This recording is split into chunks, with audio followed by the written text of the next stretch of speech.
The Alpha's Untamable Luna. Episode 8. Are you serious?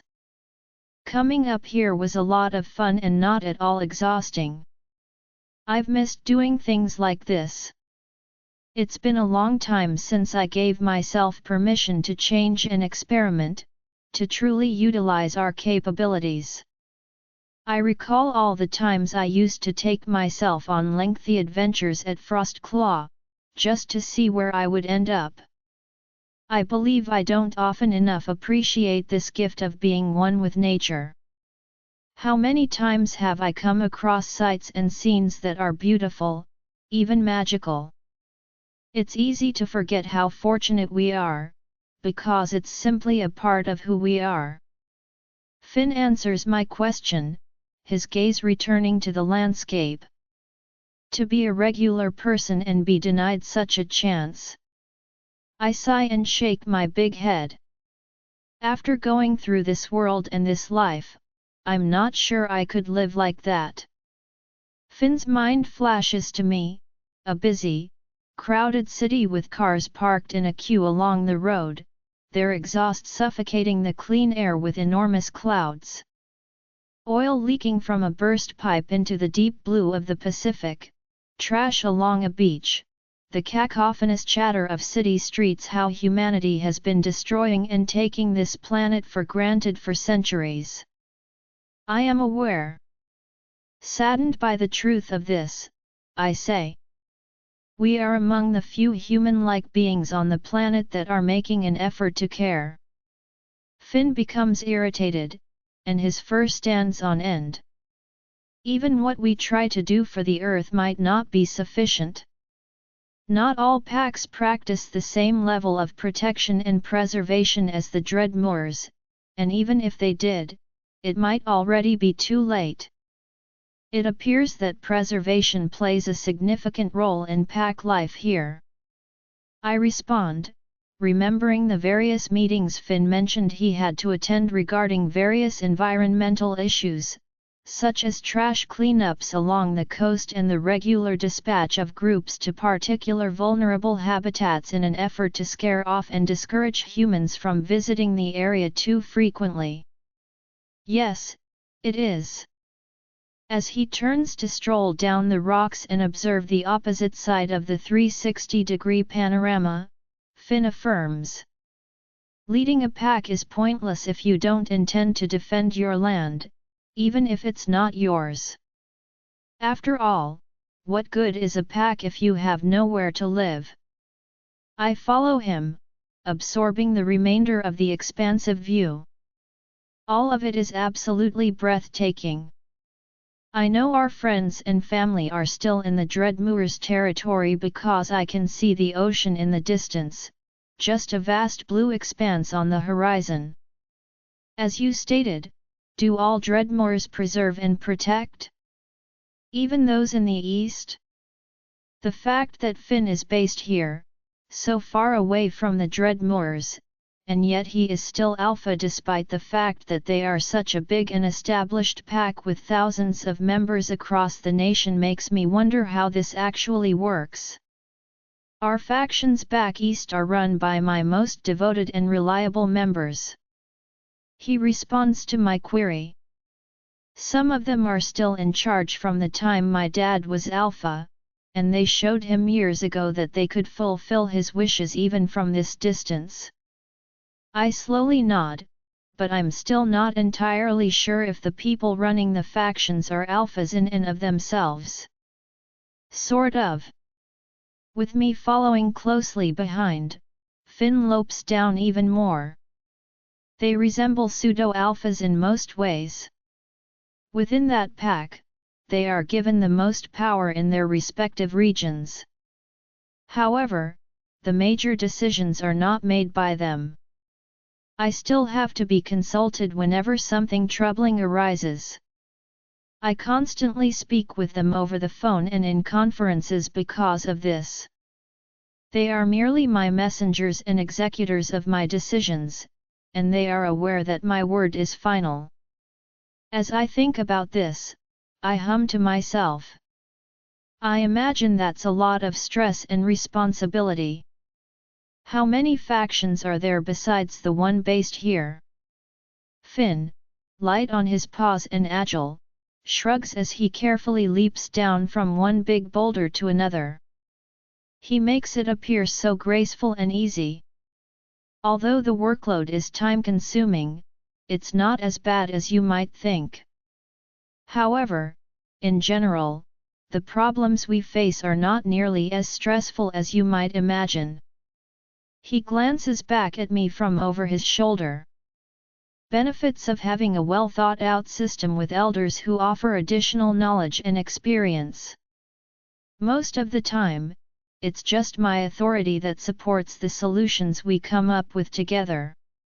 I follow along, nodding, wondering how I'll fit into this system as Luna. If nothing else, it's going to be a learning curve. However, I believe that I could succeed, if not excel. You would succeed, of course. Before I can think of anything else, Finn's voice is in my head, and I laugh nervously. Please don't start having unrealistic expectations just yet. I leap down to follow him as he descends further down the opposite side of the mountain. In what direction? I'm not sure yet. This is the route to the waterfall I mentioned, and they aren't too high. He responds, avoiding a few fallen branches that were obviously from a previous storm, then skillfully jumping down and balancing his body on a big boulder that had broken away from the cliffside. I do the same, clambering down in probably a far less elegant manner, but I manage to stay intact. I simply don't want to disappoint anyone. I'd like to do it correctly. Knowing me, I'd probably find a way to screw this up royally, so I confess to him that I'm feeling sick to my stomach at the idea. Don't be so hard on yourself, Dahlia. Finn answers softly, and I sense his assurance that I will succeed and truly transform into Luna. He appears completely uneasy. Since I'm not. Finn comes to a halt. Now that we are over halfway down the mountain, bigger trees are starting to show their presence. This area is primarily made up of arbutus, and the bright berries that hang down and the orange branches of these trees add a pop of color to the otherwise drab, rocky gray terrain. Finn comes over and puts his head against mine, rubbing it down. A hum of ease and contentment reverberates within him. I close my eyes and give the gesture back, my own hum resonating in my chest, an automatic reaction. Finn leans back and gives me a wolf's kiss by running his tongue along my muzzle. My anxiety starts to fade and is replaced by a sense of peace and assurance. You know, you have this awful tendency to underestimate yourself. I tilt my head, perplexed, as Finn lets out a laugh. That's one perspective on it. Still not entirely sure he's correct, I respond. It's more a habit of not wanting to make a mistake, in my opinion. Finn turns around and keeps moving down the rocky terrain. I understand the fear of making a poor decision better than you can imagine. Believe me, it's the worst feeling in the world to witness the consequences of some of my previous decisions. I can't help but let sarcasm slip out as I follow him. Well done, sweetie. As he leaps down to a lower section, I catch his eye and simultaneously see flashes of Finn's memories in my mind. The voices of advisors telling me it's too risky to send our pack in at this time, too much chance of casualties and loss, echoing in my mind as wounded pack members return from a battle they narrowly won. Along with these memories, I have a strong desire to keep pursuing my goals. To persevere despite danger and never give up. Because every great alpha in history has taken some measure of risk at some point in their lives. Would I be such an alpha to shudder at the thought of lives being lost? Isn't this what life is? The natural progression of nature: we are born, we live, and we die. However, a softness comes right after this resolute nature. A pocket of uncertainty, concern, and even anxiety that perhaps this isn't the best course of action. I might be mistaken. Perhaps the best way to ensure peace isn't to try to be one of the great alphas. How can I be certain that my techniques are the best when no one has ever done it successfully? For the sake of this mission, how many lives will I risk? At what point does one draw the line? When did you cross a queue? I scowl as I realize how much of a burden Finn is always carrying. It must be tiring to constantly wonder and second-guess yourself. There's always a chance you'll make a mistake, Dahlia, and chances are you will. The upside is that you gain knowledge. You improve and gain knowledge. You acquire experience, which aids in directing your next significant choice. Explaining, Finn leaps down again, this time to a grassy plateau. Don't you care a lot about doing this whole thing correctly? Knowing that he does care much more than he admits, I pose the rhetorical question. And here I was believing that the powerful Dreadmore Alpha was this cold-blooded, emotionless being who would allow anyone to fall on their sword for him.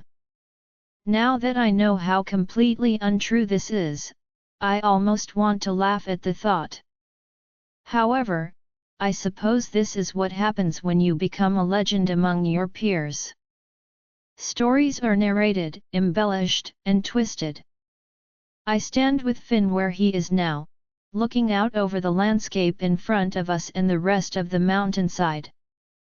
The sun is still high in the sky and hammering down on us, and we are only 30 or 40 feet from the forest floor below.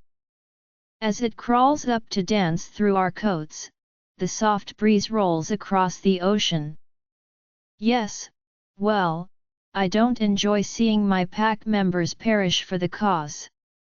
They may have a strong belief in it, but that doesn't make the loss any less painful when it occurs. Finn answers, his jaw clenched. I sense his remorse and guilt for all the people who have already died as a result of fought and won battles. Of course not, sweetie, but didn't they have the option to follow you? They were aware of the danger. But I recognize that sometimes it doesn't feel justified even to know that. We both take a moment to reflect on what it means to have this much authority and responsibility. To understand what it is when someone passes away, possibly leaving behind a pack and family who care for them. For a fun weekend getaway, this is becoming too heavy. Finn shakes his head, seemingly to shake off these thoughts. Just down and around this bend is the waterfall. Finn turns, and instead of going any lower, he follows the cliff's lip, balancing along the edge once more with his lean frame. The sound of rushing water prickles my ears as I'm right behind him, scaling along with him. We only need to descend back into the forest for 10 more minutes to reach the waterfall. The water tumbling down slams into the pool's surface below, dampening the air. The cool, refreshing air blowing off the waterfall ruffles our coats. Even though I've been reasonably comfortable for the majority of this hike, the heat of the sun today makes swimming a very real possibility. That's the strategy. There, I'll see you. I'm sure Finn will make a show of this, just like he did at the cabin, because he sounds like a mischievous person. He takes off and jumps into the air, diving into the far end of the pool, where the water is calmest, and I see him leaping towards the water. He's moved back when he reappears. With a slight smile, he spreads his arms and leans back. Over the roar of the water, he calls out to me, "It's not as cold as you're thinking, I promise." He laughs and swims closer to me, so even in this form I must appear doubtful.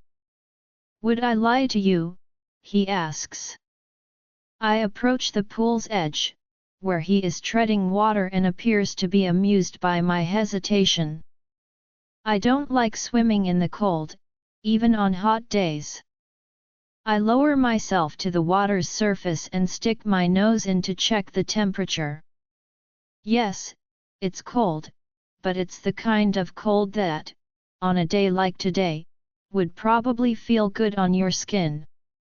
Finn is treading water directly in front of me, within reach, when I get back up. I admire the way his powerful shoulder muscles ripple with his movements. His face has a rather unreadable expression. It's unclear to me whether he finds this amusing or if he's trying to see if I have the nerve to accompany him. Probably both. With a sigh, I turn around and take a few steps away before turning back to him. I am aware that jumping right in, rather than dragging it out, is the simplest way to accomplish this. I grip and find purchase as I dig my nails into the ground. Without hesitation, I let myself leap forward and dive in after him. As the cold water rushes over me, I notice that my body reacts to the temperature by feeling relieved.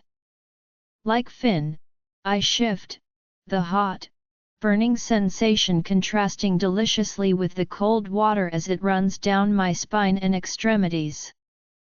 As my body adjusts, I take a breath and shudder a little as I break through the surface.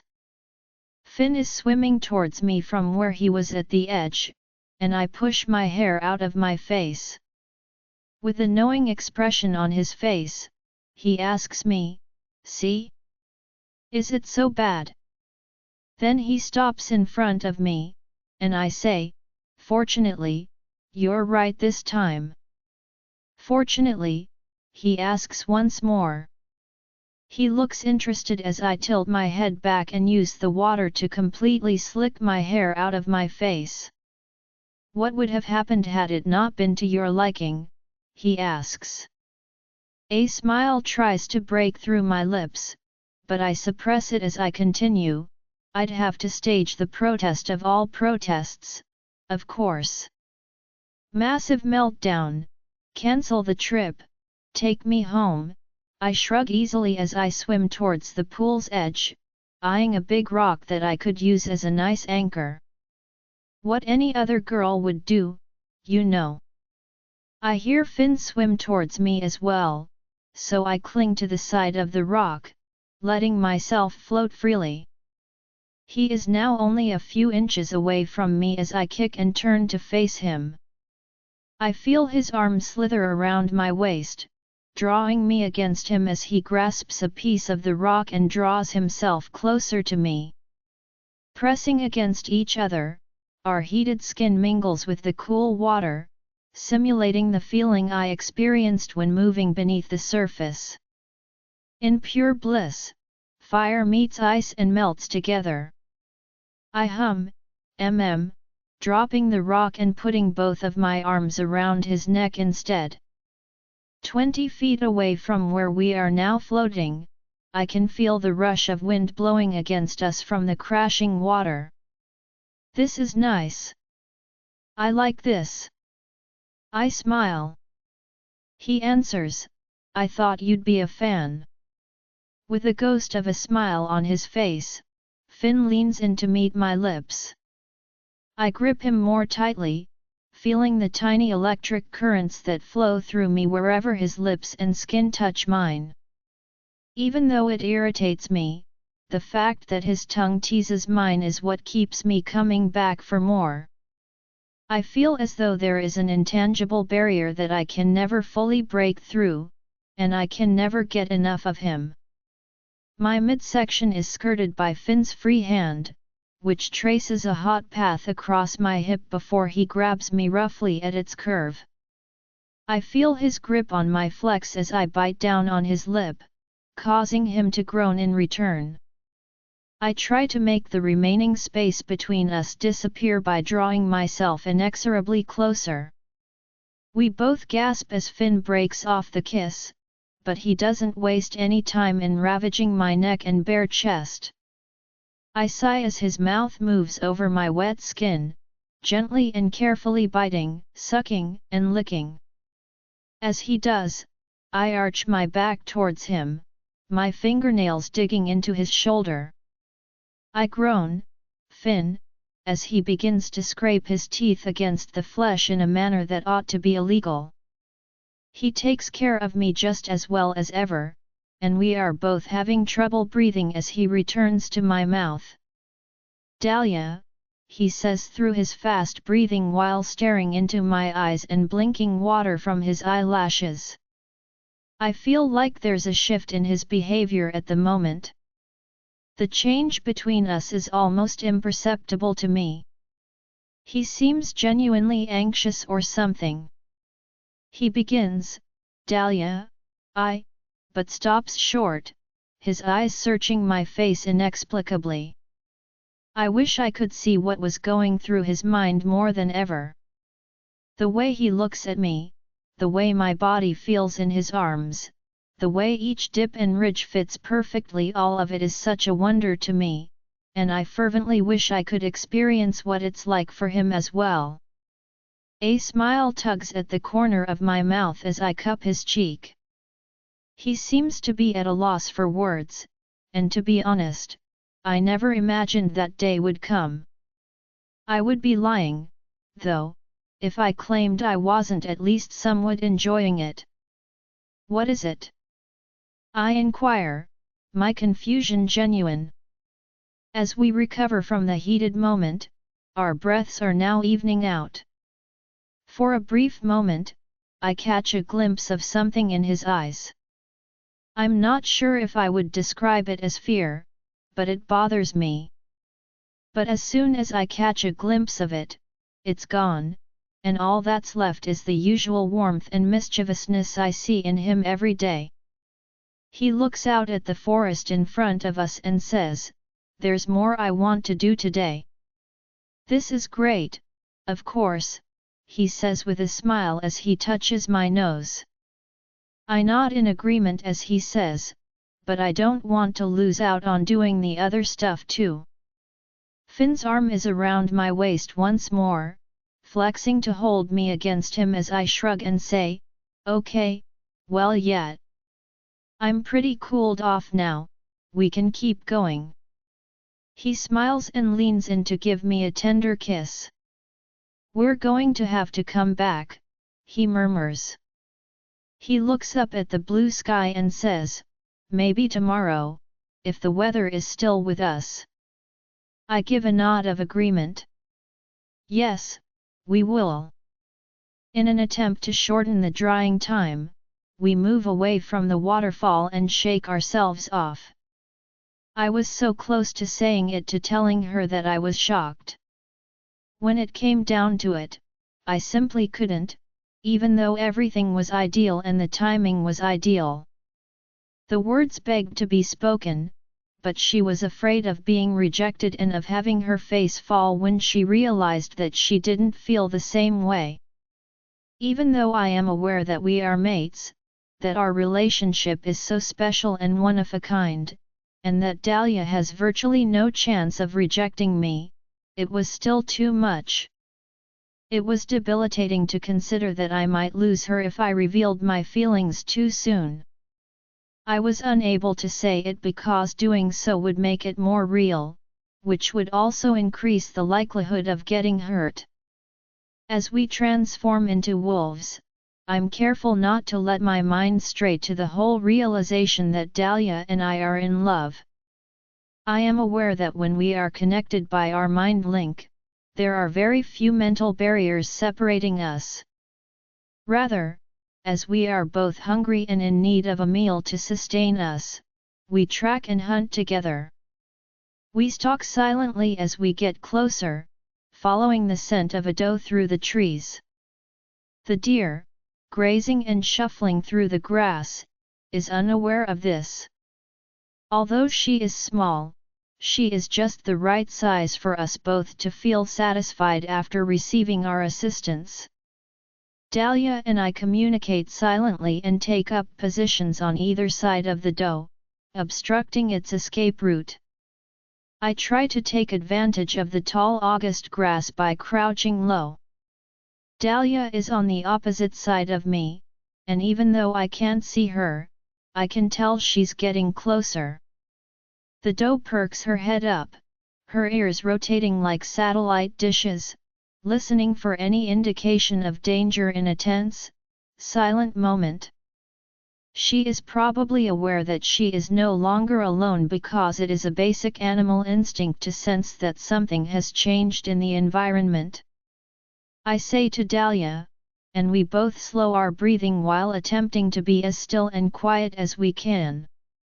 She might run away and be out of our reach before we get close enough if she notices us now. This is the crucial point. Right now, I command, and together we both jump up and run in the direction of the doe, filling the gap between us. Dahlia gets there before me because she's positioned behind a big boulder, which puts her a little bit closer. Before the doe even has a chance to realize that an attack is on, she jumps over the rock and sails through the air, jumping on it and pinning it. Dahlia makes a clean and accurate kill when she snaps the doe's neck between her strong jaws, causing it to instantly go limp. Whoa, I'm impressed. As I get closer, I notice Dahlia's white muzzle is stained with blood. A version of a lopsided smile, her lip curls back to reveal her razor-sharp teeth. You know, I still have some surprises planned. A woman's secrets are all she has, after all. I laugh aloud in response to Dahlia's teasing voice. Touché. We tear and rip the pelt away to reveal the hearty flesh underneath as we dive into our meal.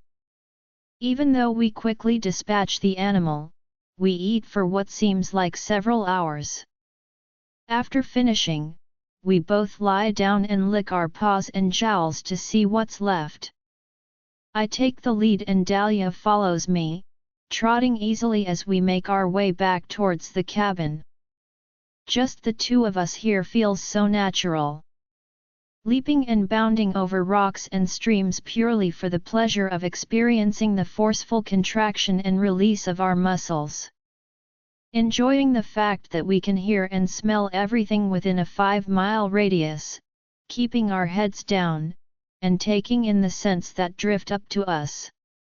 We make a stop at the same creek where Sam caught her first fish years ago, and we catch 2 big trout for dinner. As the sun starts to set, we jog through the trees while carrying them back in our muzzles. By now, it must be close to 7 or 8 o'clock. The day went by so smoothly that, in this form, time itself seems like a rather abstract idea. In this form, nature serves as your guide instead of clock hands. The crickets are just starting to chirp, the birds are no longer singing, and the breeze is getting a little more intense as the sun's warmth wanes. As you progress through the forest, dreadmoors become longer and darker, covering an increasing amount of the forest. When we reach the cabin again, I trot up the front steps, set my fish on the floor, then move back and open the door. I locate a cooler my family keeps here in case we catch any fish, as well as the ice packs I brought. I return outside and knelt down to get my fish, which is much slimier and more difficult to grip than it was when it was in my mouth. After setting it inside, I turn the cooler so that Dahlia is facing me, still standing calmly on the front steps with the fish in her muzzle. Dahlia puts the fish in the cooler and then moves away. Ugh, she squirms and protrudes her tongue. She laughs a little and asks, "Why is it raw meat always tastes better while not human?" I shrug, shut the lid, and get to my feet. My hunger is instantly stoked as I look over her bare and exposed body and say, "Part of our nature, I would think." I can also see how at ease she is now with me. Her effortless confidence is as hell, and she no longer bothers to hide or cover herself from me the way she used to. "Like what you see?" Her smooth voice jolts me out of my reverie. A smirk tugs at her mouth as my eyes return to her face.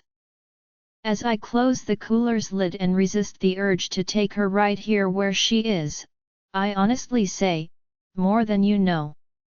With a giggle, Dahlia walks past me and opens the door. Her tone is light, and I hear her laughing as she slips through the doorway, her footsteps retreating up the stairs, saying, "I need to get this fish taste out of my mouth before I even think about kissing you." I locate my old clothes, put them back on, and feel the cool night air creeping up my bare skin. I shake my head when I think back to our time at the waterfall. It was ideal. I had to trap it up by changing my mind about the entire situation, even though it was absolutely ideal. Stuttering like a complete idiot in front of her while frantically trying to think of an excuse. I leave the porch and walk confidently towards the lake. In an attempt to vent my annoyance, I stop at the shore, pick up a rock, and throw it across the water. 40 feet ahead of me, the stone skips away into the twilight. When I find another stone to toss, I say in a low voice, and it goes even farther than the first. I'm so close to telling her how I truly feel at last. I want this possibly more than I've ever wanted anything to demonstrate my involvement in this. And yet there I was, her beautiful body in my arms, her bewildered cerulean blue eyes staring into mine, kind, receptive, inquisitive. I'm such a joke, God. I am the infamous Dreadmore Alpha, and I have no problem killing, capturing, or seriously hurting anyone who gets in my way. I've killed people without hesitation. Claimed land as though it were already mine. It's a werewolf legend, and I couldn't even manage to stutter 3 small words. Horrible. One stone after another I toss across the water. My arm and shoulder start to hurt. I've been out here longer than I thought I would be, and I know Dahlia will be wondering where I've gone. I can't appear so frail and helpless right now. Although it was a wonderful moment, it won't be the last. I'm certain that I must tell her. I'm certain that I will. Whether I like it or not, the words will soon flow out of me, and I would prefer that they do so in a situation that I can control. I return to the cabin and hear Dahlia going through her bag upstairs in our room. I keep myself occupied by rekindling the wood stove fire. I carefully arrange the logs, kindling, and torn paper, lighting a match to light it. When I get up and shut the wood stove door, Dahlia's voice echoes down the stairs. "I can't believe how quickly today went by. It's already 8:15, at me." "Yeah," I nod in response. It flew by. I look out the window, where the sun is almost completely hidden by the tree line. Now wearing her black tank top and denim shorts, Dahlia descends the stairs. It's such a basic outfit, but when she wears it, my heart rate increases. I clench my teeth, reminding myself that I might have another opportunity to tell her what I need tonight. Dahlia joins me near the wood stove, putting her arms around my middle and gently rubbing my back with her hands. "Are you hungry?" I won't lie, that deer was super tasty, but I'm already feeling peckish again. Dahlia smiles shyly. I teasingly ask, never satisfied, are you? As I relish the pink flush that quickly appears on her cheeks. The sight makes my chest swell, and I can feel the warmth radiating down to every finger. Jesus Christ, I'm a goner. Dahlia defends, saying, it's not my fault you kept me so busy with all your excursions. I don't immediately notice that my hand is at her face, my fingers trailing over her left cheek, which is still warm from her blush. I comply and watch as a smile extends from her face to her eyes. I suppose it's only fair I keep you fed after such an exhausting day, I say. Dahlia chuckles, exactly. She leans up on her tiptoes and kisses my cheek, saying, I knew you'd understand. I'm going to start chopping up some vegetables to go with that fish. I feel the loss of her warm body in my grasp as she pulls away. Now that she's out of my grasp, it feels like the temperature has dropped a few degrees. I feel as though every single inch of my body is aching for hers, and my wolf shares my desire when she leaves. His heart is as invested in this as mine is right now, and the fact that I'm in love with her makes it even more agonizing to bear every moment she doesn't realize it. Dahlia, we share another delectable meal of roasted skewered vegetables and grilled trout. Sitting back in my chair with the warmth of the wood stove filling the cabin, I feel so full and content. Tonight, Finn has been unusually silent. Though not as much as usual, he has continued to tease and make fun of me. We had a long day, spending hours running, swimming, and hiking. I'm trying not to read too much into it. Most likely, he's simply exhausted and ready to sleep. The cozy silence we had been eating in is broken when I say, that was so good. With only a single slice of roasted zucchini remaining, Finn looks up from his plate. He answers, taking his last bite before putting his utensils down and letting out a sigh, yeah. I've been wondering the same thing about him all night, so when he asks me, how tired are you, it surprises me.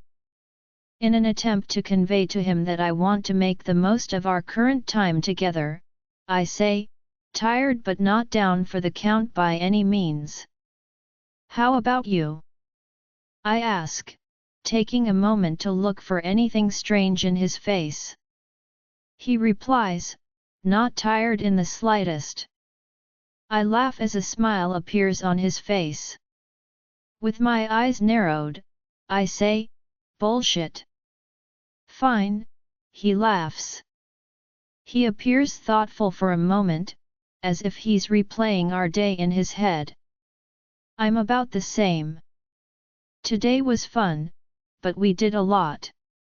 I look out the front window towards the lake and let out a loud gasp when I notice the enormous full moon hanging in the sky and shining like a spotlight off the water. Oh wow, look! I say, pointing out the window, and Finn follows me, taking in the view as well.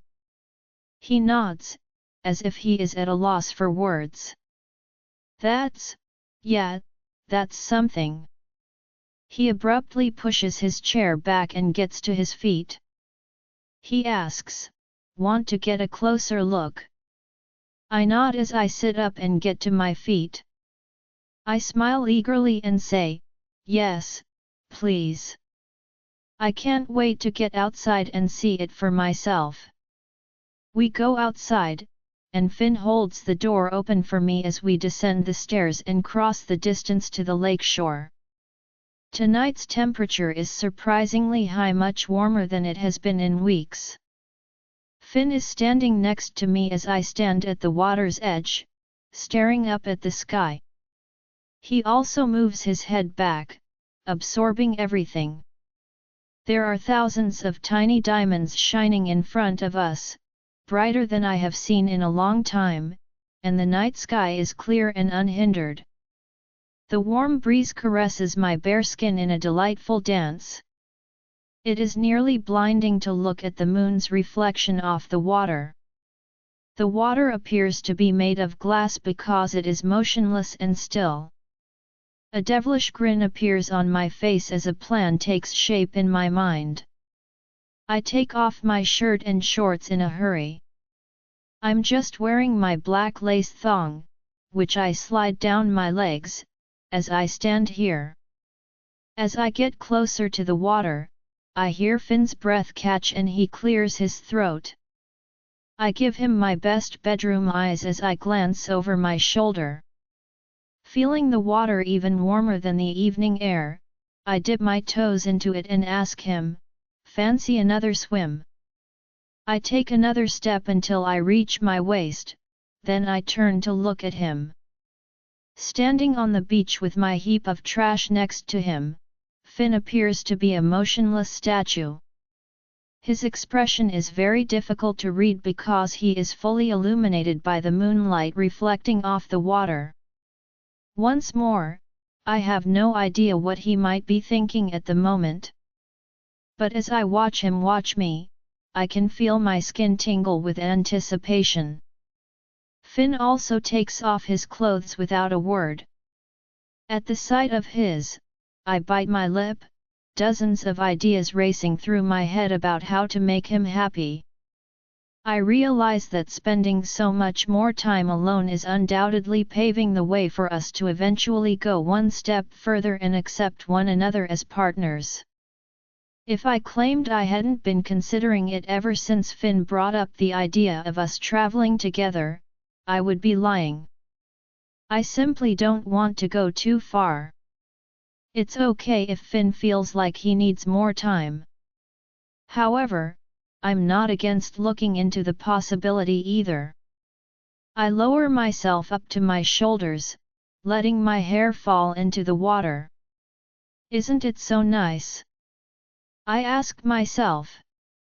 I turn to see that Finn is only a few feet away from me and is now up to his waist as well. As he looks at me, his eyes soften, and the sensation of it makes me giddy. It's unlikely that this man will ever look at me and not feel like my body is a few degrees too hot. As he steps out farther, Finn acknowledges, "It's way warmer than I thought." Water splashes up against his abdomen, leaving droplets that cascade down his muscle lines. My imagination is being stimulated, and I can feel my insides tighten. In order to stay in the deeper water and kick freely, I swim closer to him while maintaining a breath of space between us. Finn's face tilts upward to gaze at the moon, and he appears almost ethereal due to the light's reflection off the water. It's as if the light is soaking into his entire body. Finn looks back at me with a fixed expression and asks, "Is now a bad time to tell you about the leeches?" I pause where I am, treading water, tensing as I rapidly scan my arms, legs, and stomach for any indication of a creature that most definitely shouldn't be consuming my flesh. As I swim closer, panic starting to rise as I attempt to approach the point where I can touch, I ask him, "Is this a joke, Finn?" I interrupt myself as I hear laughter rumbling in his chest.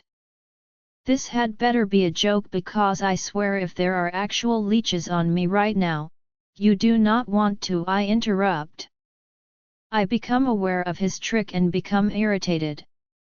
This is the one thing that completely disgusts me in every way, and the man had to go bring leeches into it.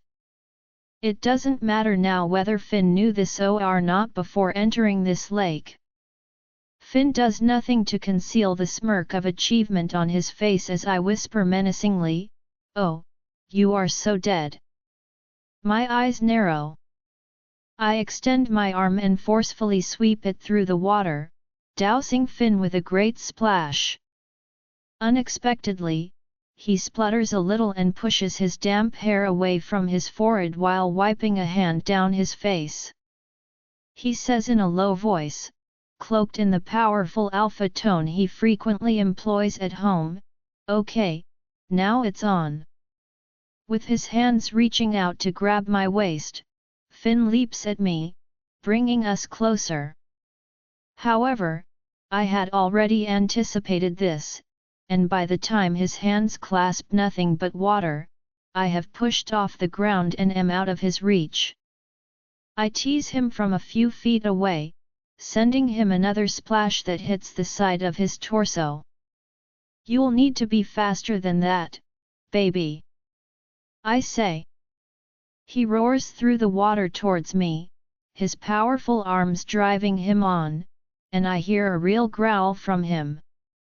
With a sly smile, I plunge under the water, exerting every ounce of strength and energy I have to put some distance between us. When I break through the surface, I can see that Finn is still 10 feet behind me. His voice drifts over the water, "You can't run forever," calm but with a hint of intimidating promise. The assurance that he will obtain me. He will make sure I get caught, just like a predator locked on its prey. My wolf practically dances in place as she experiences the thrill of her mate actually pursuing her, and my stomach turns upside down with anticipation. With a sly smile on my face, I think, well, you don't seem to be catching up, so maybe I can. Finn's jaw tightens as I swim backwards at my leisurely pace, watching him closely. Knowing that he will have no trouble swimming this distance, I immediately follow him as he plunges beneath the surface. I kick as forcefully as I can, pushing through the water with my arms. I'm forced to kick back up and resurface as soon as my breath runs out. My breathing is labored, and I look around, but to my surprise, Finn is nowhere to be seen. He must also be running out of breath, he couldn't possibly last much longer. I keep looking around the lake, hoping to see Finn's head appear. But everything is quiet and motionless. "Finn!" I can't resist calling for him because I'm so confused about his disappearance. Then all of a sudden, a hand tightens around my ankle, tearing me from the water's surface and drawing me violently beneath it. His hands seize my waist, and when I open my eyes, I see Finn staring back at me with a smirk visible on his face as the moonlight filters through the water. I comply, stroking his chest with my hands to make him flush against me. Feeling the brittleness of his beard beneath my fingertips, I place my hands on either side of his face. He is turning into putty in my incredibly skilled hands, so I know I have him now. I leaned in and closed my eyes, waiting for Finn to shut the room. I sense him leaning in as well, and just in time, I open one eye to see that the other is closed completely. This is my opportunity. I kick my way back up to the surface and push off of him, causing his hands to slip away. I gasp as I emerge from the water, and a few seconds later, I hear Finn follow suit. I'm so pleased with myself that I was able to string him along so effortlessly that I'm laughing before I can do anything else. Me. For once, he's removing the rug from under his feet. Indeed, victory has a sweet taste. Even as I hear another growl of frustration tearing through Finn, I can barely control myself as I return to the shallower end. Even though I'm worn out from our fast-paced pursuit and holding my breath for so long, I can't stop laughing. Suddenly, I'm in a vice-like grip with two arms wrapped around me, kicking against Finn as he drags me back towards deeper water. He throws me through the air without warning, and I land with a loud splash. I emerge sputtering, shoving my hair curtains out of my way and shaking my head. But he's picking me up again before I can truly see what's happening. This time, it's thrown over his shoulder, allowing me to see only his incredibly well-defined and the water. His voice is filled with satisfaction as he says, "I told you I would get you, baby." I can tell he's wearing the smuggest expression on his face at the moment.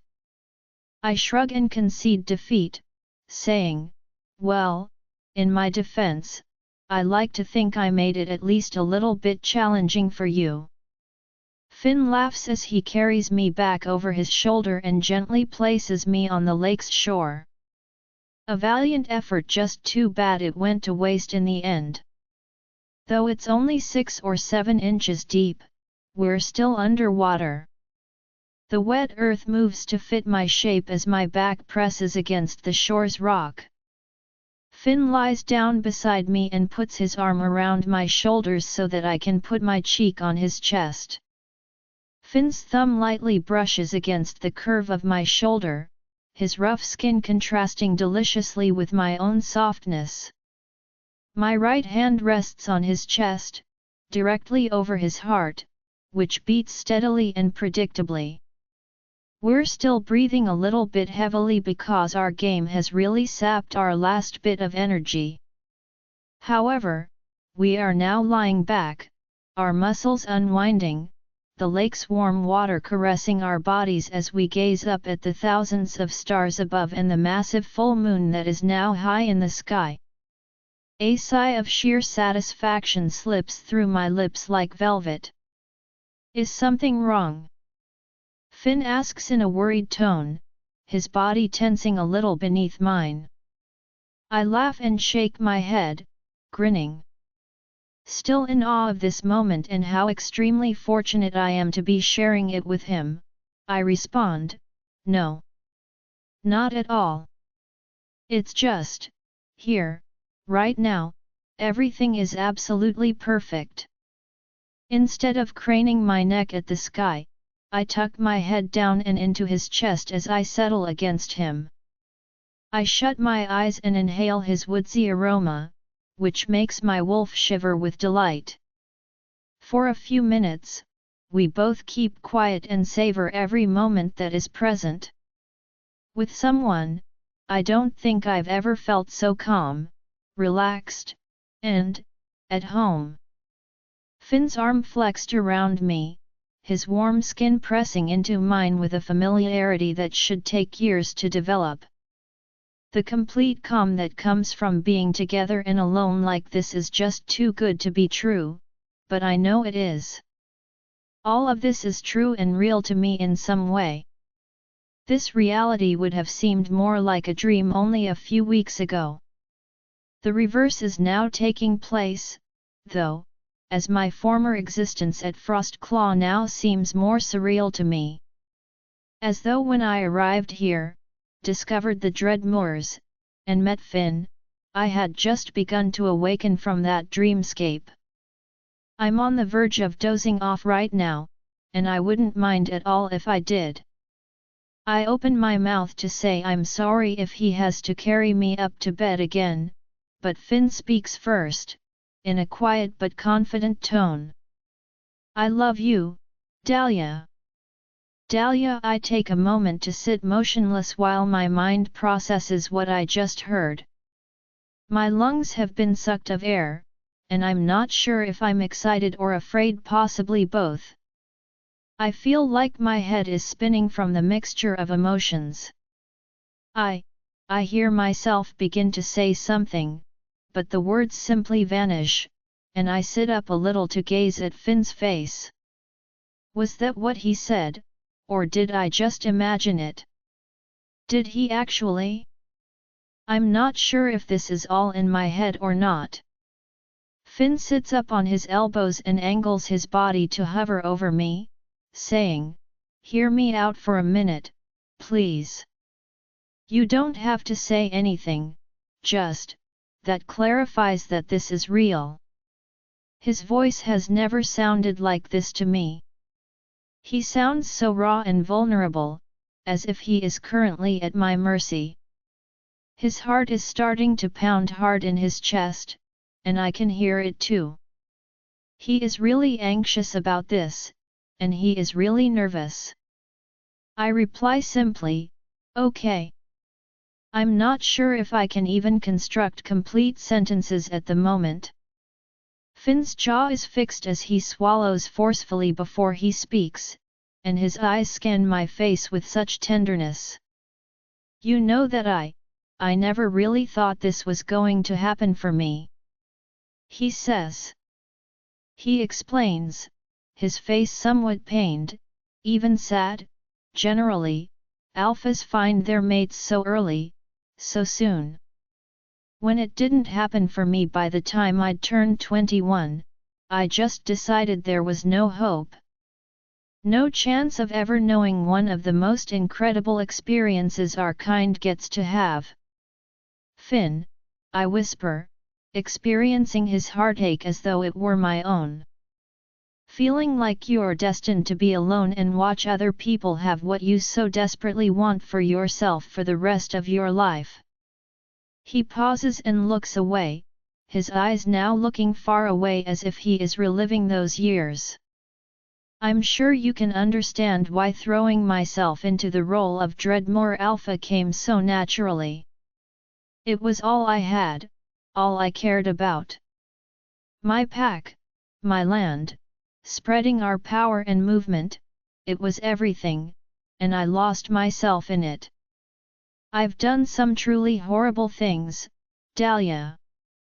I've killed, tortured, captured.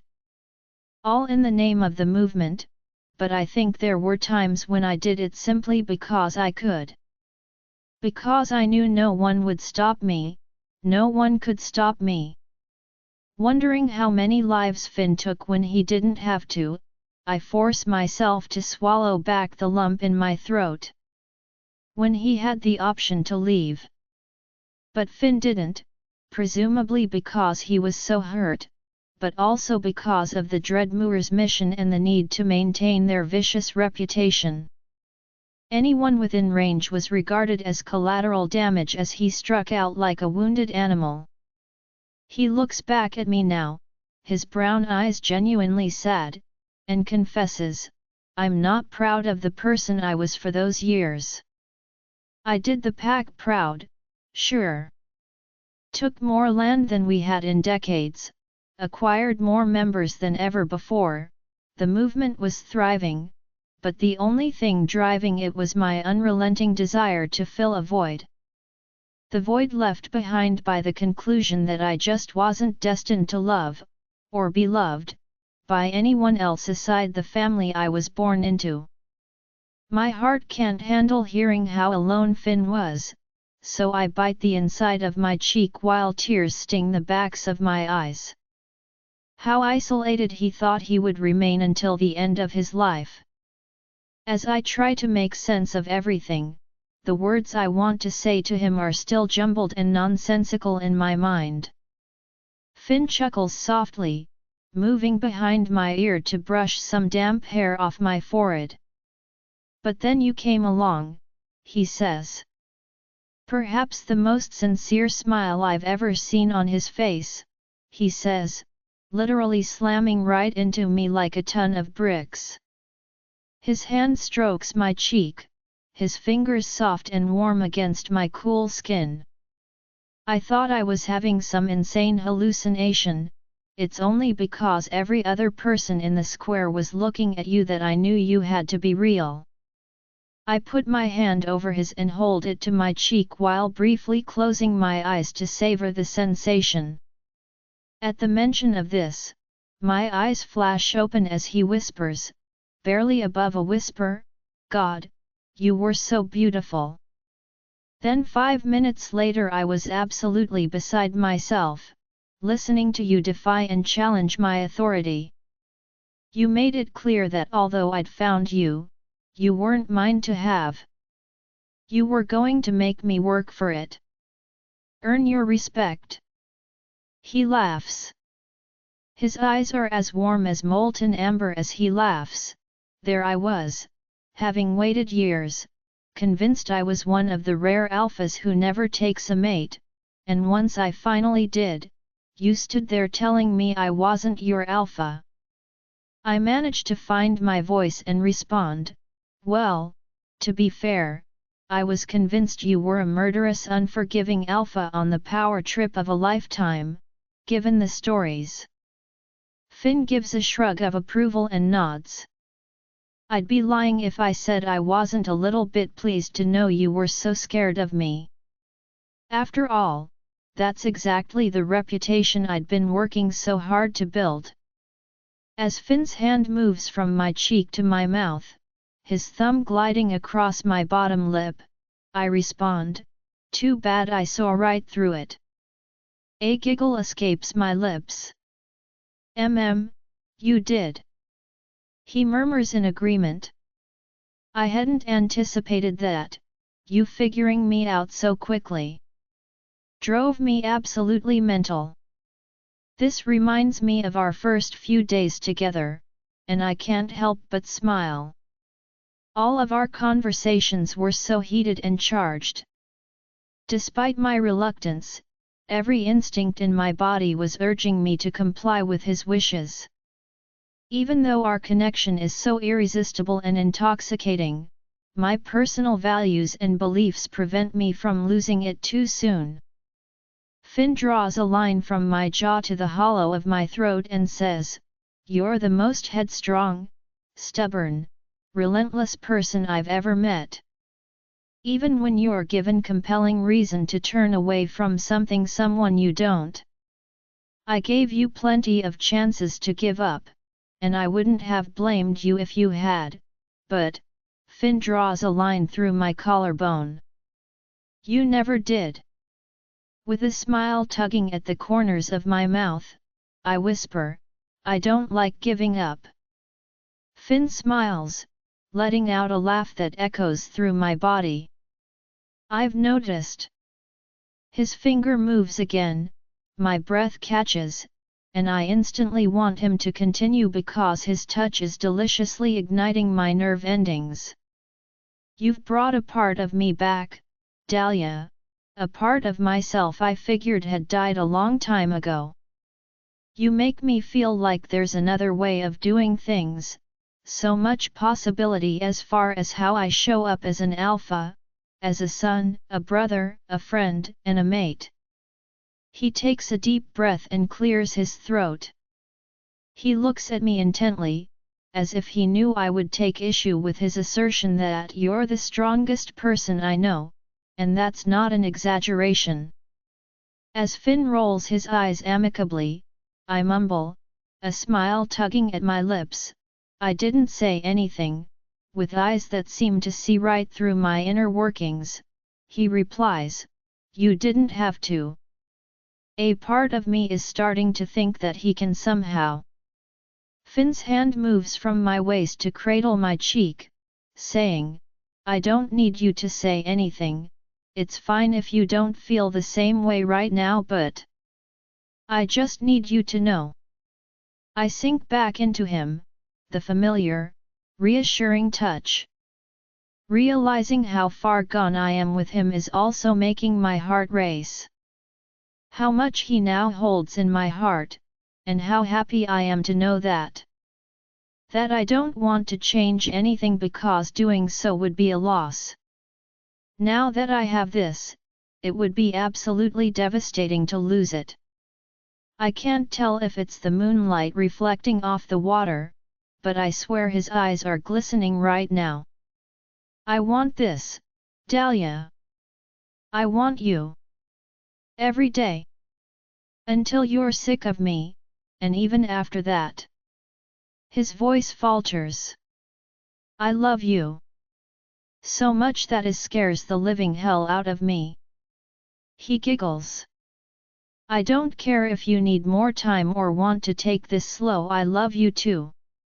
I've said the words before I even realize I've said them, interrupting Finn and cutting him off. I had no idea that I would say this. Am I truly in love with him? As if there's any question about that. My wolf gives me a headshake, almost amused, as she considers me a foolish girl for even questioning it now. Naturally, I adore him. It makes sense. Everything. Finn has never had anyone brave or perhaps foolish enough to challenge him or to resist. I had to humble him, and I did just that. He needed to understand that sometimes you have to wait your turn and that you can't just take something just because you want it. You can't just set your own rules, even with a partner. He has also pushed me in return.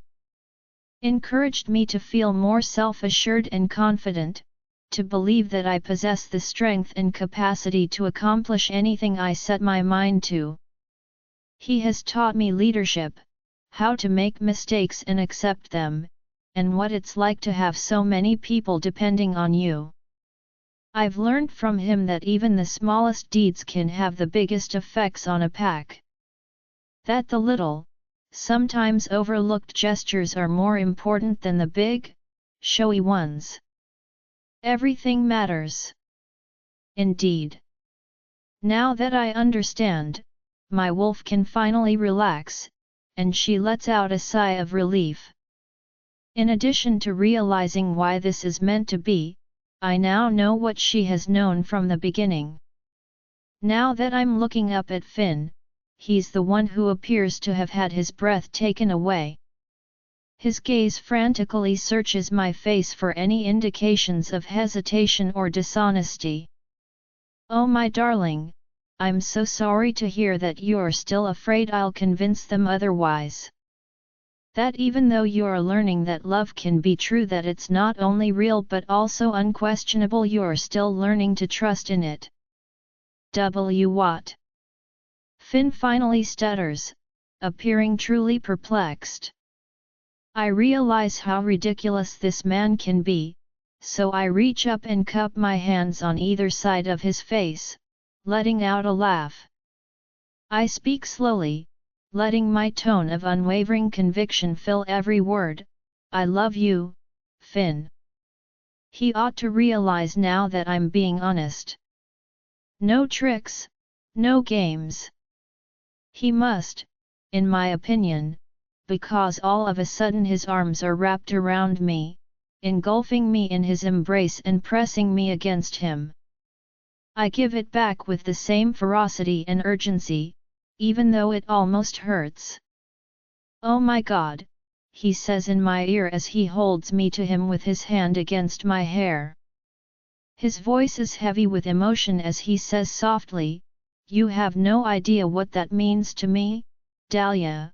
I feel his skin on every inch of mine as I smile over his shoulder and run my fingers through the hair at the nape of his neck.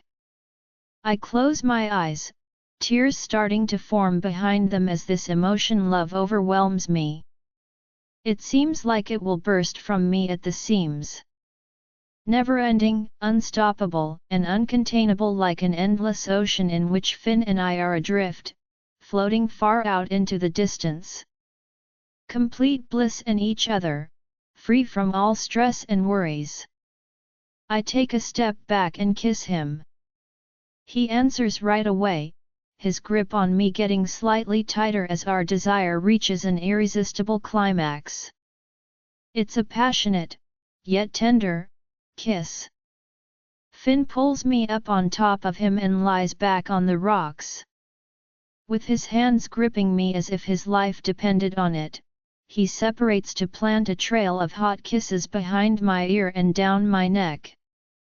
As his nails are digging into the thick muscles of his shoulders, shuddering against him with pleasure. My breathing becomes ragged and irregular as I arch my back into him. My movements become increasingly deliberate, driven solely by my desire to win this man over as much as possible. Finn whispers against my throat, "I want you so much." He tilts his hips in time with my movements, his breathing now as fast as mine, in a desperate attempt to increase friction and pleasure. "Please," I exhale deeply. I need you. My body trembles with pleasure again, and my voice is so desperate that it almost doesn't sound like mine as I beg him to quench the fire. I'm able to get close enough to meet his eyes. I see pools of honey golden desire, hunger, and love where I once saw black, emotionless voids. Love that is solely for me. I can tell that Finn truly means it when he tells me, "You are the most beautiful thing I have ever seen." As I carefully place myself on top of him, he says, "Just tell me if it hurts, we can stop."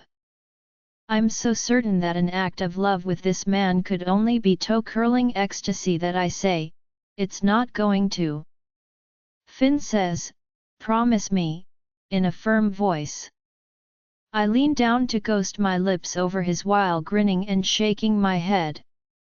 I whisper against his lips, "I promise, but I know that it won't." Finn places his member under me, and I stand up.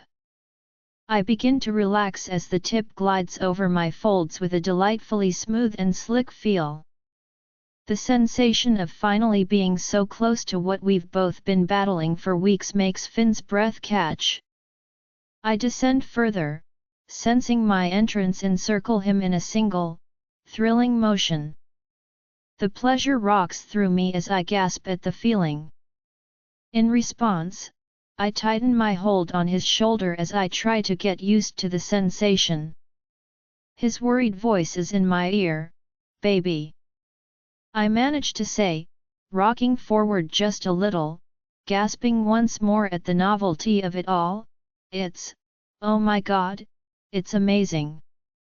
Finn moans and closes his eyes, trembling at the sensation. My body's willingness to accept him, as well as every inch of him slipping deeper and deeper into me. My flesh somehow knew exactly what to do, conforming to every vein and ridge as though we had done this all before in a previous life. He says, "Jesus," as I rock against him once more, sinking deeper this time. His final words come out more like a snarl, his hunger for me returning in full force, "You feel so good." The sensation of him inside me makes the world spin as he draws me down to him and gives me a passionate kiss. Slowly but deliberately, we move against one another, relishing each tug and stretch. I can't help but need and want more than this slow rhythm. We separate, bodies crammed together with no space between them, breathing rough and ragged. I find myself asking, "Can we go inside?" as a chill goes through my body. Even though the water is still warm, the night is now considerably cooler, and when the wind blows over us, I am left vulnerable. Finn responds, "Of course." Before I can respond or take any further action, I'm lifted off of him and placed in his arms. As he walks across the room towards the front door, I laugh, thinking this is so cute and cheesy. As he continues his journey, I press my lips to his as he smiles down at me. He climbs the front steps, opens the door, and walks me through the threshold without separating or turning to face me. After giving me a tender peck on the lips, Finn lowers me and walks away to fetch me a towel from the lavatory. As he dries off faster, I wrap it around my waist and head for the stairs, leaving a trail of wet footprints in his wake. Curious, I watch him come back with arms full of what must be pillows and blankets from the bedrooms. Wondering what he has planned, I smile. Finn pushes the bundle of bedding away from where it was left in front of the fire from the previous evening and places it on the love seat. He selects every pillow and arranges them in a rectangular pattern before covering them all with a sheet. He looks at me still in my towel and then back at the heap of bedding in front of the brightly burning wood stove, saying, "You look cold, this will be the warmest place to be."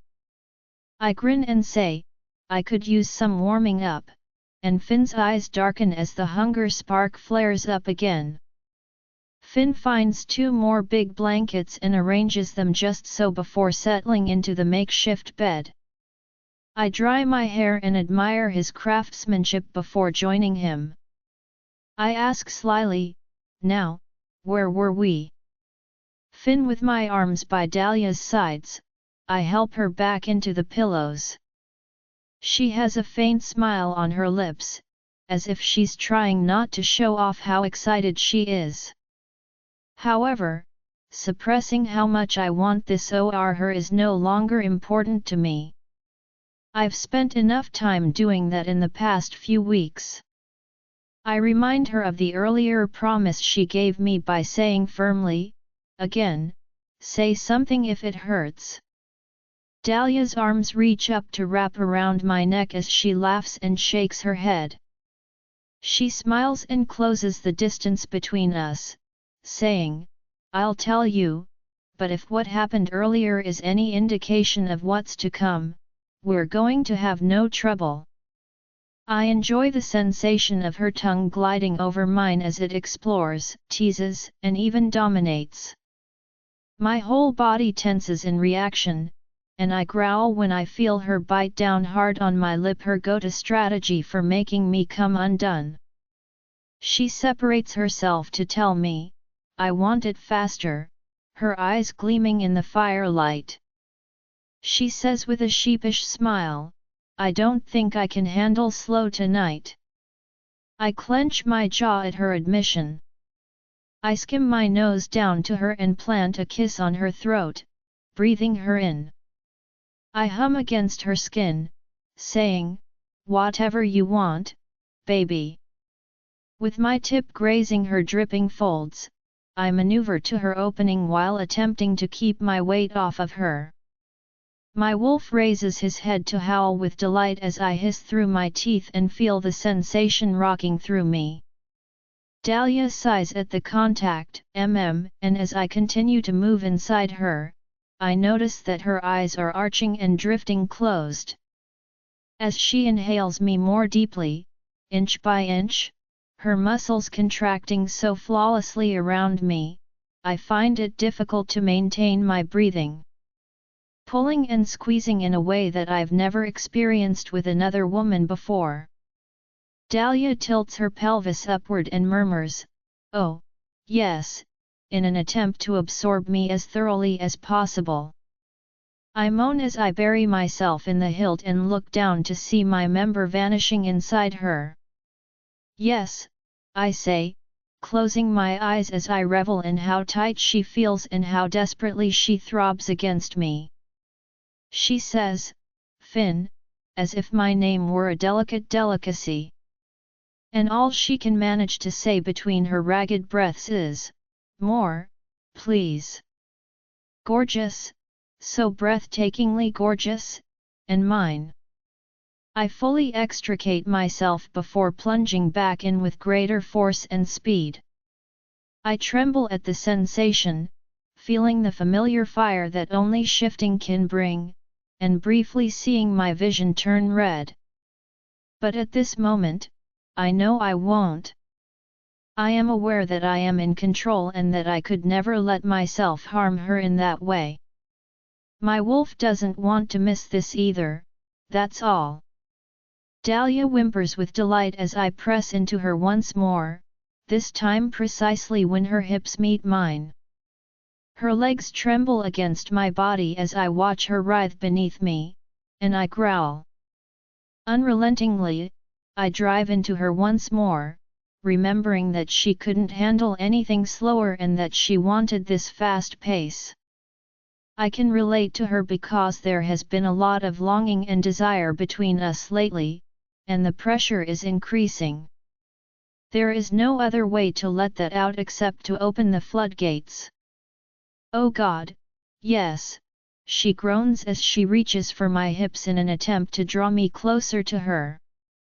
In order to get the closest angle possible, I drive forward, lean closer, and place her legs on either shoulder. With a stifled groan, Dahlia trembles at the novel feeling, her muscles tightening around me. I don't think I'll ever be able to get enough. To sink to whatever depths I can find in her and never rise again is what every atom of my being needs. I moan as Dahlia's flexibility demonstrates itself, enabling me to push her even harder and penetrate even deeper. Dahlia, yes, yes, baby, that's it. I tremble and shake, briefly turning red once more as my wolf emerges. I sit up and quickly pull her onto my lap because I want to see her ride me like she used to. She loved it. Dahlia starts directing herself up and down my shaft without any guidance, her entrance enlarging and clenching around me precisely as she goes. As she continues, her arms are wrapped around my neck, holding me to her. My hands on her while she swiftly and methodically presses her hips against mine is all I can do to keep from losing it. We explore every inch of exposed flesh we can find as our lips collide in a delectable rage. I pull her head back and ravish her neck while encircling her long, wet hair in my hand. As I make my way down, her chest heaves, and she keeps rocking against my length while her breathing remains sharp and rough. She doesn't say "Finn, I'm" because she is experiencing a rush of pleasure. She is squeezing me more tightly than before. I clench my jaw, determined not to lose it before she experiences all of the things I've been dreaming about for a very long time. Hardly able to speak, she murmurs, "I'm close." Knowing that I am getting close to the edge myself, I feel a growl of anticipation rumbling inside of me. She looks right into my eyes, and I'm doing everything I can to keep from losing my mind. With a growl in her voice that I have never heard before, she declares, "You're mine." In the faint light of the fire, I see her eyes start to glow a bright blue neon. Startled, she lets out, "Your eyes, Finn." I glance quickly into the wood stove's glass and see two glowing amber eyes staring back at me. Dahlia turns to look, and her vivid blue eyes are reflected back. I've never had this experience before, but since mating is said to be based on magic, who the devil knows? I turn back to her and feel the peak getting closer and closer, refusing to let it divert me. Dahlia keeps her hold on my neck while she hangs her head back. She practically begs me, do it now, please." My wolf emerges, eager to finally get the moment he's been waiting for. She is waiting, ready, with her neck and shoulder bare and open. My spine tingles from the line of fire, and I can hear my breathing change from human to animal. I can feel my canines growing longer and my nails growing into claws. I'm still in my human form, but my wolf has just barely surfaced to finish the ritual. As Dahlia wriggles beneath me, begging to be released, I wait and drive into her with explosive force. I hold off, feeling Dahlia, and I get closer and closer until I can hardly contain it any longer because I want it to be timed perfectly, which means not hurrying this. "Finn, please." Dahlia's eyes, still glowing neon blue, meet mine directly, and I and my wolf recognize that the moment is ideal. My two canines dig into Dahlia's bare flesh between her neck and shoulder just as we both fall into ecstasy. Like human versions of an earthquake, we're both trembling as unbearable joy floods every cell in our bodies. It's nearly mind-numbing, and I quickly stop biting her so her body can begin to heal. With her release, Dahlia's cries reverberate throughout the cabin, writhing exquisitely as I also lose myself.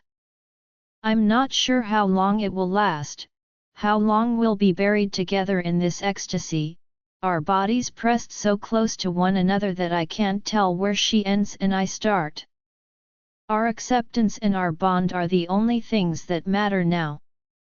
Dahlia is more than just her physical appearance, I can sense everything about her. Her soul is palpable to me.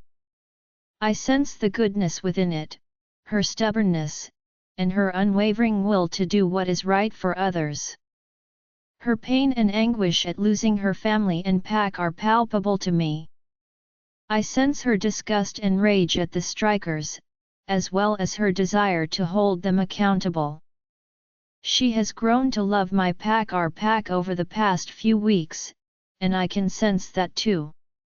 I can sense her love for me, as well as her affection and tangible trust in Nova, her growing love and appreciation for my family, and their generosity to her.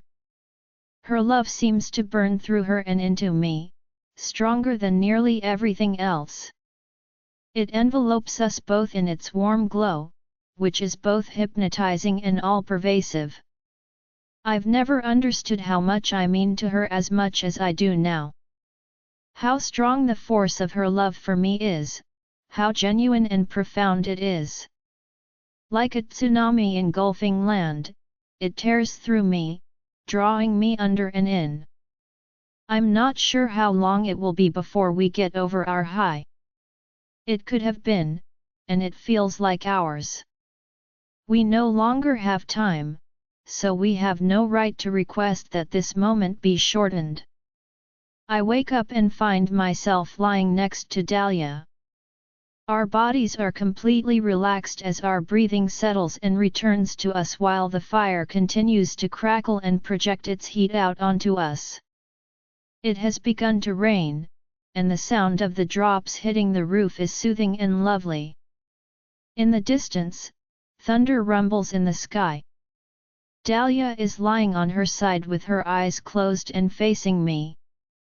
Since then, her wet hair has dried into its typical curls and waves and cascaded down her back and shoulders.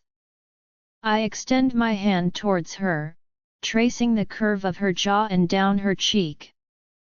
Her eyes flutter open as the movement reverberates, returning to their typical cerulean blue from the neon glow I had previously witnessed. She hums drowsily, blinking slowly as her eyes acclimatize to the low light. Finn. She laughs, but her eyes are like glass when she looks back up at me. I don't even know what to say. I stifle her as the tears fall down her cheeks and land on the pillows. Hey, I say. I ask, is this good or bad crying, because I have to know where she is at the moment. Dahlia wipes her eyes, adjusts her head, and sniffles. Good, is her reply. Beyond good. I put my arm over her and run my fingers down her spine as she scoots closer to me, her smile sincere but soft. When she shivers against me, I can't help but smile. That was, I start, searching for the right words to adequately convey what happened. I choose unreal. Thinking back to when I used the same word to characterize Dahlia, I realize how appropriate it is that it also perfectly captures our first encounter. Dahlia nods and touches the exact spot on my chest where my heart is, feeling its beat beneath her fingers. She sounds as though she is still processing it when she says, "It was beyond anything I could have imagined." Since I'm still figuring things out, I can't hold it against her either. All of a sudden, I remember how hard I drove, how relentless I was, and the marking as well. I sit up and ask, "Are you hurt?" as I examine her body for any indications of damage. I push her curl curtain away from the spot on her shoulder and look down to see two pink, recently healed puncture marks next to each other. She says confidently as I run my finger over the two marks on her skin, "No, not at all.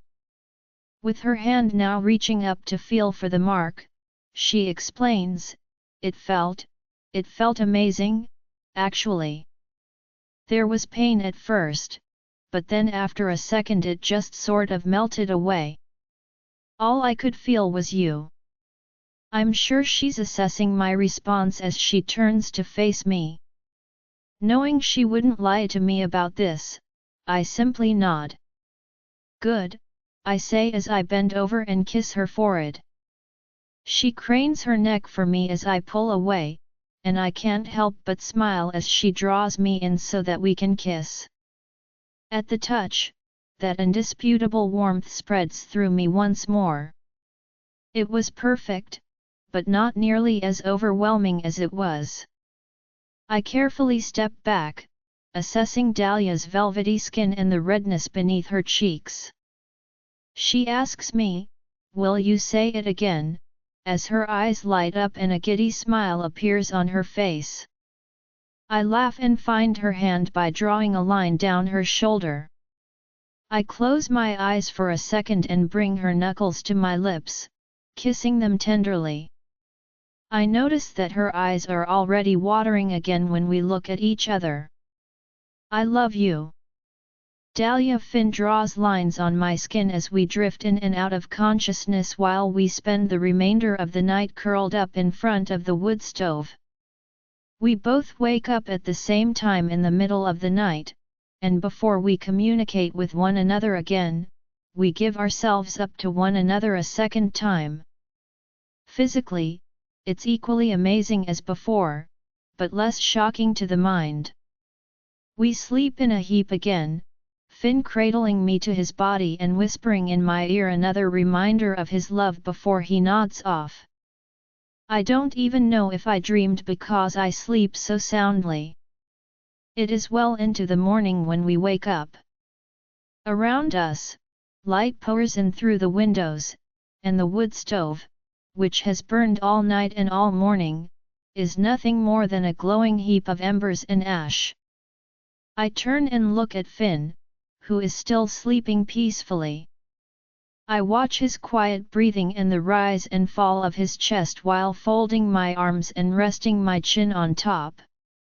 His olive skin has a few freckles that I notice have been slightly dusted by the summer sun.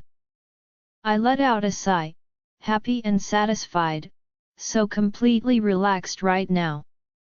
I move again, bringing one of the pillows closer to me. Our makeshift bed probably fell apart a little at the seams from our movements during the night. As I turn back to him, I notice that his eyes are blinking open, appearing incredibly warm and inviting, like pools of chocolate, beckoning me to enter and disappear. Uncontrollably, I can't help but smile as I take in his drowsy face and disheveled locks. I reach out and gently run my fingers through his hair in a rhythmic motion, letting out a little giggle. "Good morning," I whisper softly as I relive the entire night's events, finding it hard to believe how amazing everything was. My hand slides through his hair and catches Finn's, who takes it in his and gently presses his lips to my palm. He puts my hand on his cheek and says, "I don't think good even begins to cover it." I automatically start stroking my thumb over his stubble as he closes his eyes once more. I grin and laugh once more as I realize he is entirely correct. I respond, choosing a word that I believe better captures how I'm feeling at the moment. "I suppose you have a point. Perfect morning to you then." Finn pulls me into him with his slithering arms. He buries his face, kissing whatever exposed flesh is closest to him while his stubble twitches delightfully as he breathes me in. I laugh. As though asking himself the question more than I do, he asks out loud, "How will I ever leave you alone after this?" I can feel his hands moving over my back, opening and closing, his fingers gently massaging my muscles. I hold him to me by putting my arms around his neck. The scent of the woods from our outing yesterday is still present in his hair. I gently remind him, laughing, "Who said anything about leaving me alone? We're going to be living together and seeing each other every day. Besides, when we get back, you're going to have no choice but to leave little old me and go attend to all the alpha business with all those reinforcements arriving." Finn lets out a sigh as he slightly tightens his grip on me. Maybe because I feel the same way, he is clearly reluctant to leave this bubble of ours. How wonderfully perfect it would be to never again have to deal with the strikers or an approaching pack war. Finn puts another kiss, just above my rib, and says, "I just want to enjoy every bit of this I can, until we have to go. Playing host and making niceties, I'd rather do just about anything else." He grumbles. I pull back to look down at him and smile. A smirk tugs at my lips as I say, "Well then it's a very good thing that I don't mind doing that at all." Finn simply nods, his brows knit in mild bewilderment. "The monthly dinner is coming up, right? Just in time for everyone to arrive?" I ask. "Why don't you let me take care of that this month, so you can focus less on the social pleasantries and more on whatever strategy we're going to have for taking down the strikers?" Finn considers my suggestion.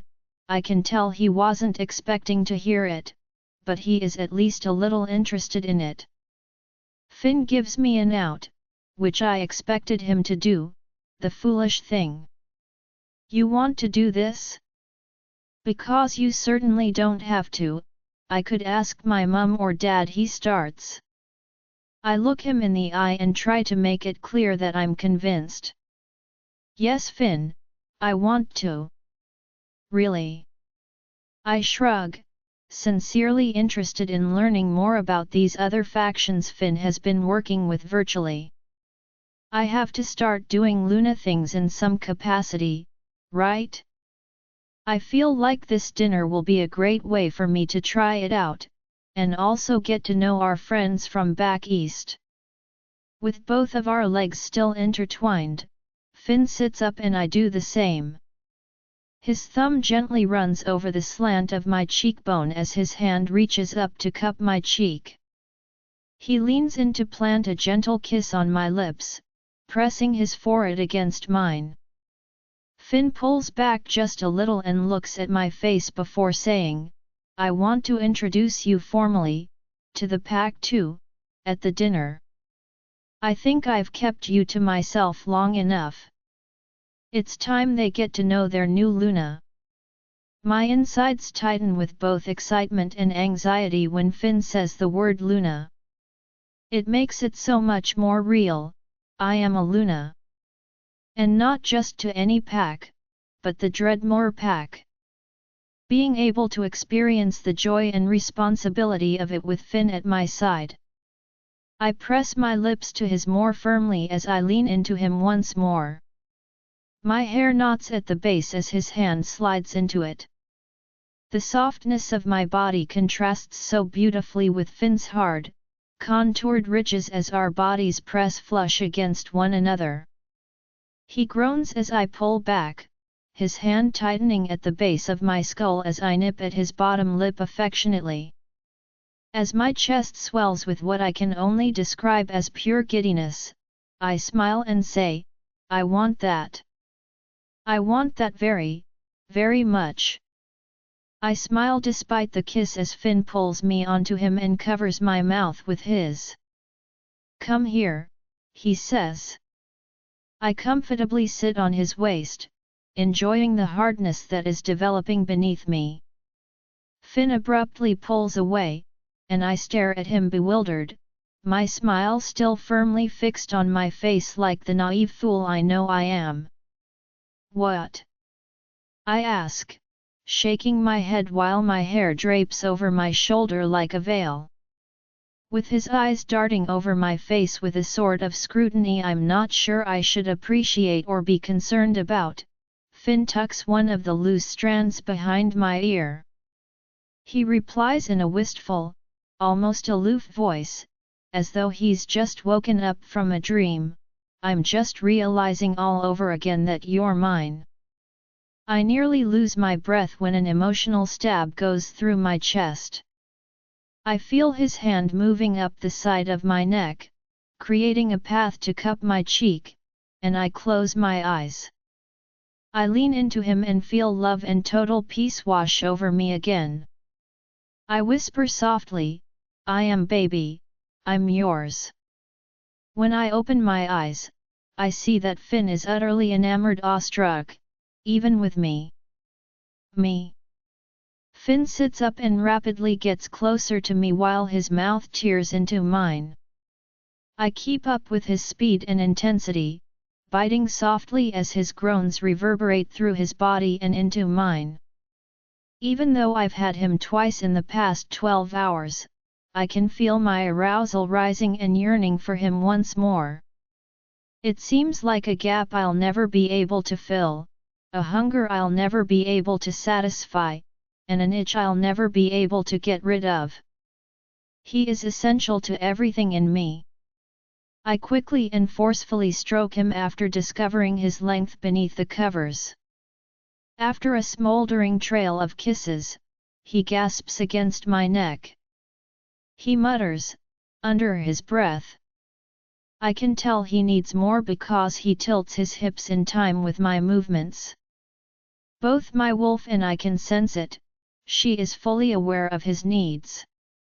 My insides tighten with desire and anticipation as I smirk and scoot off Finn's lap to hover above his hardened member, hot and thick in my grasp. I stoop down and slowly move my tongue in circles around his tip. After taking a deep breath through his teeth, Finn lets out a moan and moves his hand away from me, sweeping my hair over my shoulder. As he starts to rapidly pump himself in and out, I take him in my mouth while he holds my hair in a bundle. Before I got the chance to do this with him, I wouldn't have imagined how satisfying it would feel to have him fill me in this way. But now I also enjoy it as much, feeling Finn's member vibrate as my own groans of pleasure slip out of my throat. Finn sighs as I pull him deeper, his head lowering to gaze at the ceiling as I press my well-planned pleasure strategy against him. "Oh, your mouth, baby, yes." He only gives me a few more minutes before shaking his head impatiently. As Finn pulls me away, I innocently bat my eyes and ask, "Too much?" My hand comes up to wipe my mouth, but then I give him a devilish smirk. He lifts me up and puts me in his lap and says, smiling, "Too much but never enough at the same time." I let out a loud gasp as he stands at my door, my wet folds tender and prepared for him. My nails dig into his back as he presses up against me, his tip sliding inside of me and filling me with such wonderful sensation. "Oh," I mutter as I feel Finn slipping deeper and deeper inside of me. This sensation of extreme pleasure, along with a sense of security, comfort, and love in its purest, most passionate form, is something I believe I will never truly get used to. Finn exhales, his hands firmly gripping me as he leads me down, enjoying every pull and stretch of our bodies meeting. "You're so tight, baby," he says. Every movement is more toe-curling than the last as we rock against one another. Our lips, teeth, tongue, and hands all trace new avenues and paths of hot, exposed skin until we meet in a perfect storm. Finn positions himself behind me and flips me over. We haven't tried this position yet, so I smile. As he takes in this new perspective, I hear him say, "Jesus Christ." As he sinks back into me, I let out a loud moan into the pillow, feeling completely new and different this time. With the pillows stifling my cries of pleasure, I snatch fistfuls of the blankets. Finn quickens his pace, rocking me more forcefully as volts of what seems like unadulterated electricity jolt me awake and awaken every cell in my body. His hands are relentlessly gripping the curve of my waist on either side as he draws us both closer to the edge, and I can feel myself unraveling more and more. Finn hits a new, unexplored part of me, and I lose the words please, I need, as I tense up in pleasure, my eyes rolling back and closing as I resist the urge to undo it all at once. His mouth is right next to my ear as he says, "What do you need, baby? Tell me." As he continues his rhythm of sweet give and take, I sit up onto my knees and lean against him, never letting go. Oh my God, yes Dahlia! I grab his neck and pull his mouth towards me as I reach up behind me. Finn grasps it instantly and starts tearing through my throat as if it were his first time. His soft scraping of his teeth and sweeping motions of his tongue make me shudder. I find his hand, managing to say, "I need you here." I scream with sheer delight as he moves his index finger in circles over it. Finn's hot breath is against my ear, circling over my sensitive nub once more. "Don't fight it, baby." I feel his tense body against mine as I shake against him once more. His jaw clenched, he growls, "Dahlia." I practically plead, "Finn, yes, please," which sends me tumbling over the edge and into waves of ecstasy. Only a few seconds later, Finn is right behind me, his arms encircling me like a vice. Together, our bodies tremble and shake as we gradually descend from our unfathomably high release. Finn holds me against him as we lay together once more, tucked into my nook. Even though our skin is sweaty and our breathing is beginning to normalize, neither of us is concerned enough to break the contact. After closing my eyes and letting out a sigh, I have a thought that makes me start laughing. When Finn looks down, a grin already appears on his face, and his warm brown eyes make it obvious that he is both confused and in awe. I grin before I start laughing again, and Finn actually joins in, laughing unrestrained with me, the sound of it resonating through his chest and into my body. I'm just realizing, I really don't know how we're going to leave each other alone after this. His hand tightens to squeeze me against him as I feel him kiss my hair. I hear him say, "You're too tempting for your own good, Dahlia Winters." I sense him shaking his head. I take a step back and look up at him, my laughter fading. I ask, a smile beginning to appear on my face, "Well, it's a good thing you love me then, isn't it?" Finn laughs, his thumb moving across my jaw in a way that is both rough and reassuring. He leans in to give me another gentle kiss and murmurs, "Yes, I'd say it's a very good thing. As much as I want nothing more to stay here, we still have a few hours to kill before we have to leave. I think we should try and make the most of it before we return to reality." He presses his nose to mine, sweeping it up my cheek and into my hair while his hands dig into the roots and he breathes me in. I nod, fully aware that the amount of time we have together like this will be quite limited after we return. That's a good point. I give him a tighter hug and retreat back into my niche, saying, "But before we do, I just want 5 more minutes of this." Finn wraps his arms around me again, holding me in a protective circle. He replies, leaning his head against my hair and letting out a sigh, "I can definitely do that." Every moment with him feels even more perfect than the last, and I smile to myself as I feel his heartbeat beneath me and his fingers moving across my shoulder blade. I am completely enamored with this man, even though I know we have a lifetime of this ahead of us. Dahlia and I reluctantly put on our clothes and prepare a late breakfast for ourselves after leaving our spot in front of the wood stove. Since it's almost 1:30 p.m. when we finish eating, we proceed to clean up and pack up afterward. Even though it's cloudy, the day is still pleasant and warm. I'm able to persuade Dahlia that we should take a quick dip in the outdoor bathtub before we leave.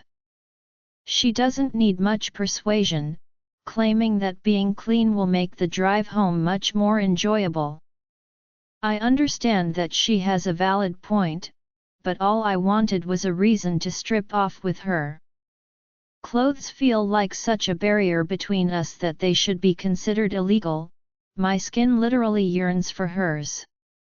We like to soak in the tub for nearly an hour while relaxing in the steaming water and listening to the birds singing in the tall trees all around us. Dahlia was shocked that she could get me moving so fast, and she laughed to herself when she felt my length hardening at her back. We quickly found ourselves unable to help ourselves once more, a jumble of entangled lips and limbs. I find it all amazing, the rhythm, the effortless movement that seems more instinctual than anything else, the ideal push and pull we discover together. When we were finished, there wasn't much water left in the tub, and I could feel myself exploding into the abyss of ecstasy as I watched Dahlia's eyes roll back as she reached the crest of her pleasure. After that, since we have to leave soon, we decide to move and do one last run around the area.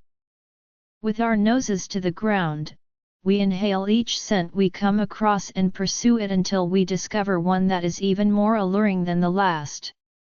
We are now standing on the edge of a meadow, with long, yellowed grass and sporadic wild flowers with eye-catching orange and blue petals. This meadow is really lovely. I turn to nuzzle back into Dahlia as she presses her head against my shoulder, our faces pressed together.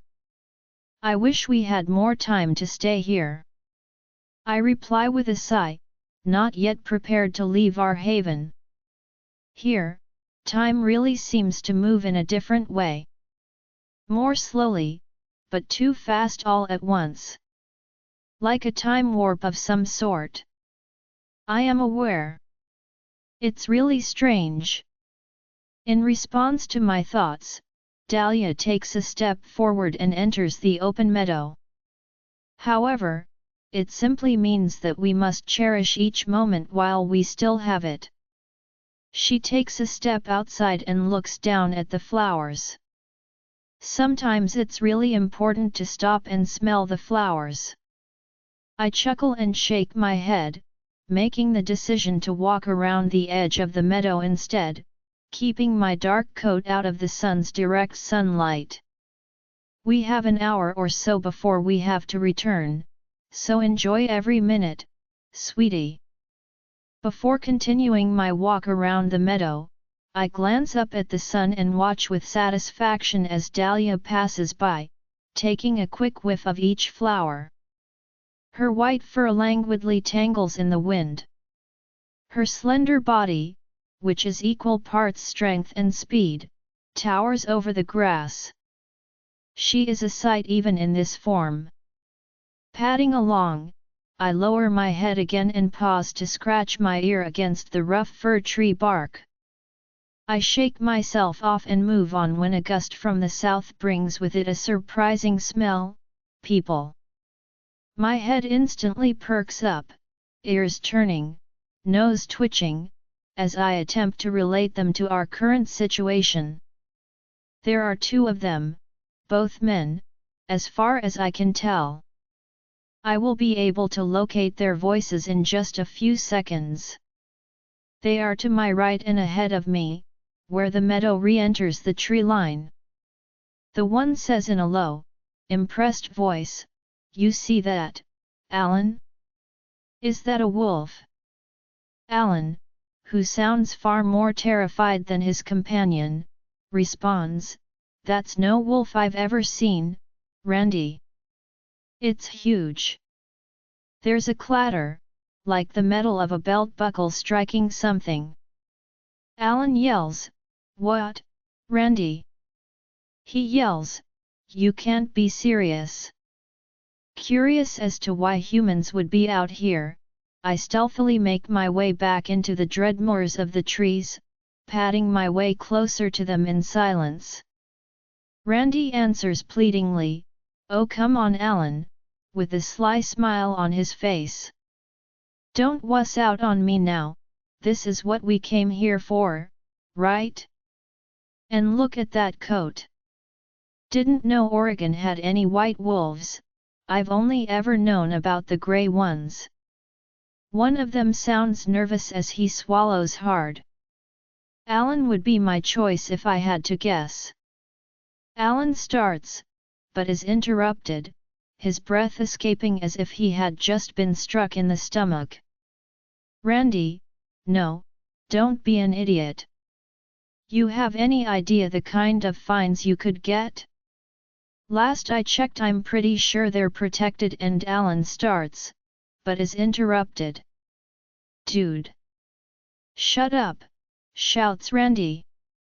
I approach them, about halfway there, my eyes narrowed as I try to understand what the devil they're both talking about. The fact that they've seen Dahlia doesn't really worry me. She looks more like a very well-fed wolf than a freakishly large one from this distance, making her size less obvious. As soon as I hear Randy's snide grin, I know what's going to happen. You wanted to come hunting, right? Well, today I'm getting myself a wolf. Dahlia! I practically yell at her in my head, and I see her turn to face me at the meadow's edge as her head perks up from the tall grass. With a question in her eyes, she looks at me. Finn? Join our Facebook and WhatsApp group for more updates, link is given in description. Rest audiobook will be continued in next episode.